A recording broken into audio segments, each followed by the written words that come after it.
عليكم السلام أحبتي، أهلا وسهلا بكم في برنامجكم اسألوا أحمد صبحي منصور.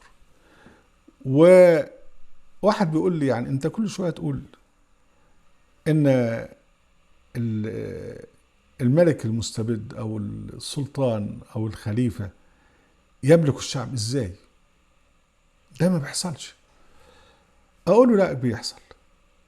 يعني هو ده المنطق بتاعه. ليس فقط في أن فرعون قال أليس لي ملك مصر وهذه الأنهار تجري من تحتي، لكن هو بيتصرف على أساس أن هو بيملك الناس. ولما حتى السحرة جم وامنوا قال لهم يعني امنتم له قبل ان اذن لكم، امنتم به قبل ان اذن لكم. يعني هو يعني متحكم في قلوبهم. يعني قبل ما تؤمن خد اذن الاول.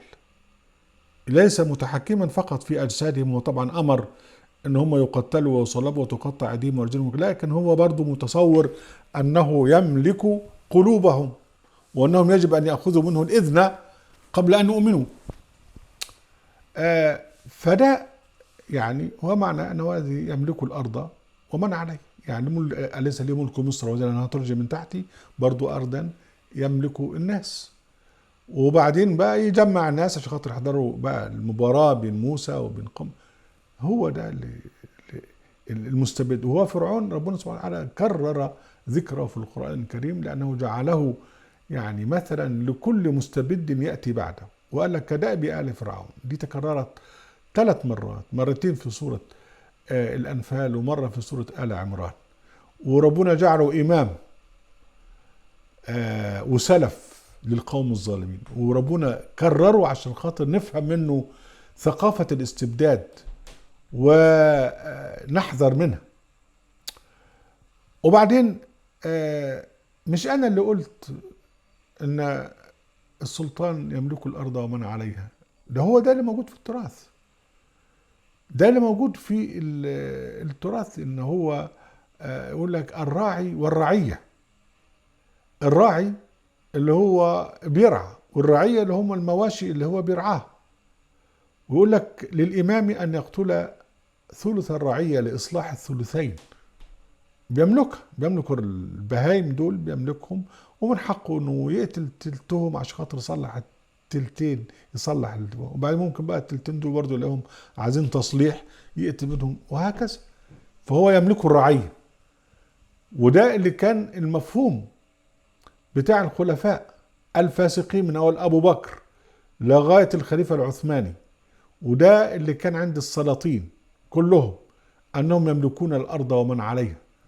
وده اللي جاء في يعني في الادبيات السياسية على قلتها، ان السلطان هو الذي يملك وهو الذي له الحق ان يتصرف في الرعية كيف يشاء. يعني اذا الكلام ده انا مش جايبه من CNN، انا جايبه من دراساتي، وده حاجة معروفة. وده يعني لما الخليفة المنصور أول من صرح بهذا قال أيها الناس إنما أنا خليفة الله في أرضه وسلطانه في خلقه، وقد جعلني قفلا على أرزاقكم، إن شاء فتحني لإعطائكم وإن شاء قفلني. يعني أنا بقى خليفة الله وأنا المتحكم إلى آخره. فده موجود.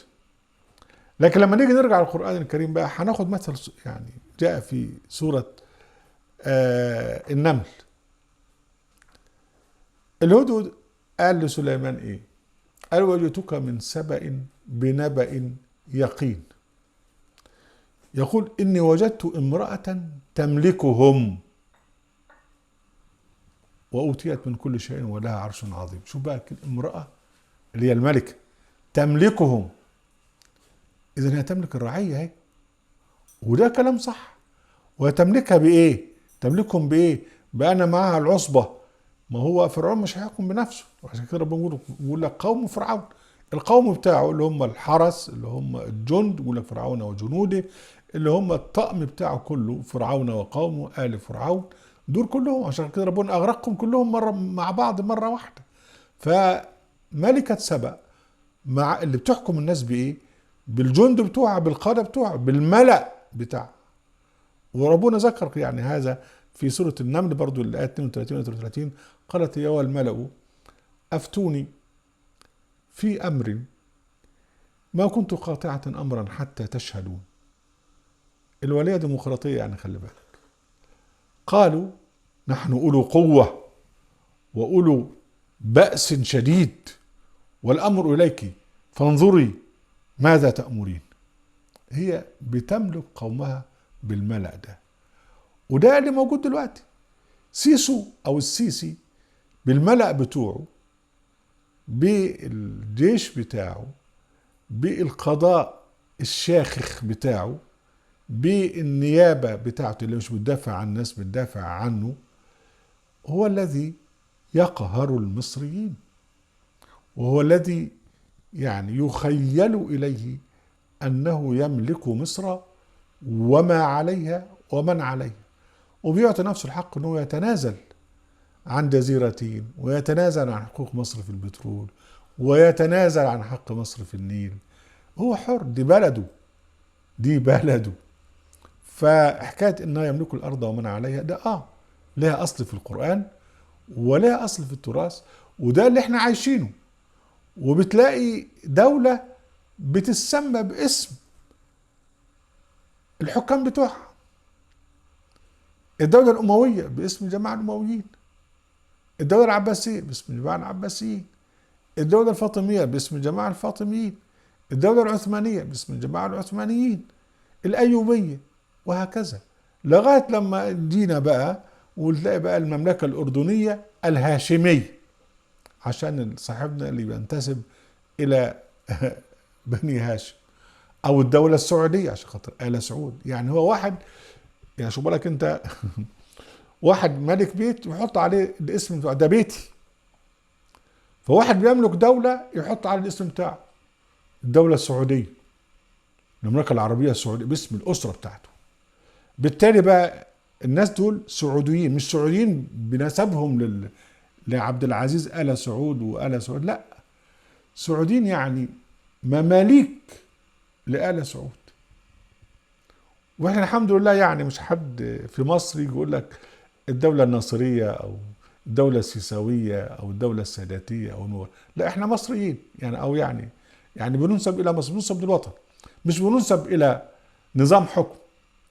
ففي يعني أصعب وأسوأ أنواع الاستبداد إن واحد يحط اسمه على الدولة ينسبها لنفسه ولأسرته.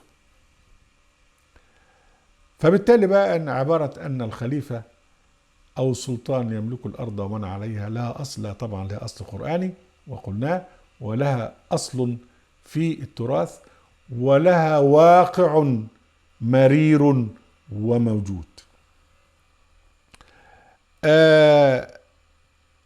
واحد بيسأل عن قوم مدين وبيقول لي هل كانوا في عصر موسى؟ لا، احنا قوم مدين اللي هم أرسل الله لهم النبي شعيبا عليه السلام، غير مدين اللي كانت في عهد موسى ولما ورد ماء مدين. ماء مدين ده مكان، أو قوم مدين دول قوم، وكانوا مشهور بحكاية بقى التطفيف في الكيل والميزان إلى آخره. ربنا بعت لهم النبي شعيب. هنبدأ القصة من الأول. بالأول لما الملائكة راحت تبشر إبراهيم وزوجه بأن يعني ربنا هيبعت ليها إسحاق، ومن وراء إسحاق يعقوب. وبعدين بعد كده الملائكة أخبرت إبراهيم عليه السلام أن هم سيذهبون إلى لوط ويدمرون قوم لوط. وبعدين ربنا سبحانه وتعالى دمر قوم لوط. ربنا قال إيه بقى؟ قالوا يا لوط إن رسل ربك لن يصلوا إليك فاسر بأهلك بقطع من الليل ولا يلتفت منكم أحد إلا امرأتك إنه مصيبها ما أصابهم إن موعدهم الصبح أليس الصبح بقريب. فلما جاء أمرنا جعلنا عاليها سافلها وأمطرنا عليها حجارة من سجيل منضود مسومة عند ربك وما هي من الظالمين ببعيد. إذا نحن دلوقتي يعني بنتكلم عن لوط واللي كان في عصر إبراهيم، لأن لوط فآمن له لوط يعني آمن لإبراهيم وهاجر معه، فكانوا في هذا العصر. يعني بعديها بمدة كان في بقى النبي شعيب ومدين. فربنا بيقول بعديها على طول في الآية اللي بعديها يعني وإلى مدين أخاهم شعيبا قال يا قوم اعبدوا الله ما لكم من إله غيره ولا تنقصوا المكيال والميزان إني أراكم بخير وإني أخاف عليكم عذاب يوم محيط ويا قوم أوفوا المكيال والميزان إلى آخر الآيات. وبعدين في الآخر قال لهم إيه؟ دي بالآية 89 من سورة هود. يقول شعيب لقومه ويا قومي لا يجرمنكم شقاقي أن يصيبكم مثل ما أصاب قوم نوح أو قوم هود أو قوم صالح وما قوم لوط منكم ببعيد. سورة هود. يعني لا يدفعكم إلى الإجرام شقاقي أو يعني خلافكم معي إلى أن يقع عليكم العذاب الذي وقع على قوم نوح وقوم هود وقوم صالح. وبعدين وما قوم لوط منكم ببعيد، يعني قوم لوط كانوا قريبين زمنا من قوم شعيب، من مدين قوم شعيب. طبعا نحن نعلم نعلم ان يعني الرسل لما جم لابراهيم وبشروه باسحاق من وراء اسحاق يعقوب وراحوا للوط، يعني نعلم ان هذا زمن جاء بعد كده. طبعا اسحاق ولد يعقوب اللي هو اسرائيل، يعقوب اسمه اسرائيل، وخلف 12 منهم يوسف، ودول الاسباط ال12 وعاشوا في مصر، وبقت لهم بقى ذريه كتيره قوي 12 قبيله. وكان ده في عصر الهكسوس، وجاء عصر الرعامسه، وفرعون اللي هو فرعون موسى ابتدى يذبح بني اسرائيل، يعني اطفال بني اسرائيل ويستحيي نساءهم، وتربى موسى في قصر فرعون. وبعدين بعد كده هرب موسى من مصر وذهب إلى منطقة مدين مختلفة تماما عن قوم مدين اللي هم كانوا يعني قريبين زمنا من قوم لوط. إذا بين موسى وبين مدين بتاعة شعيب قرونا طويلة. إذا احنا عندنا مدين اللي هم قوم شعيب، وفيما بعد بقى ولما ورد ماء مدين اللي هي كانت في عصر موسى وبينهما قرون. شكرا أحبتي، ونطمع أن تشتركوا في قناة أهل القرآن وأن تقوموا بالشير ولايك، وعليكم السلام.